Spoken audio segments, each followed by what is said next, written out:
হুজুগের একটা সীমা থাকে। রাত 3:30 বাজে, এখন শুধুমাত্র হুজুগে পড়ে মিষ্টি খাওয়ার জন্য, সরভাজা সরপুরিয়া খাওয়ার জন্য আমরা এসেছি শঙ্কর মিষ্টান্ন প্রতিষ্ঠান, কৃষ্ণনগরের শঙ্কর মিষ্টান্ন প্রতিষ্ঠানে। শুধুমাত্র মিষ্টি খাওয়ার জন্য এসেছি আমরা। সরভাজা সরপুরিয়া খাওয়া হয়েছে। তো যে জন্য ভিডিওটা করা মেনলি সেটা হচ্ছে এত রাতে এই প্রায় 3:30 রাত, মানে ভোর রাত, এই 3:30 এই সময় এখানে দাঁড়িয়ে কিন্তু দেখুন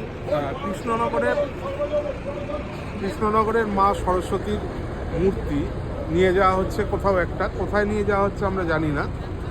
কৃষ্ণনগরের যে মাটির কাজ আমরা বিখ্যাত জানি, ঘূর্ণির কৃষ্ণনগরের প্রতিমা বিখ্যাত, সেই কৃষ্ণনগরের মা সরস্বতীর মূর্তি কোথাও একটা নিয়ে যাওয়া হচ্ছে, হয়তো কলকাতার কোনো প্যান্ডেলে বা অন্য কোথাও। এটা কালকে সরস্বতী পুজো, সরস্বতী পুজোর ঠিক আগে ভোর রাতে আমরা কৃষ্ণনগরে মা সরস্বতীর দর্শন করি।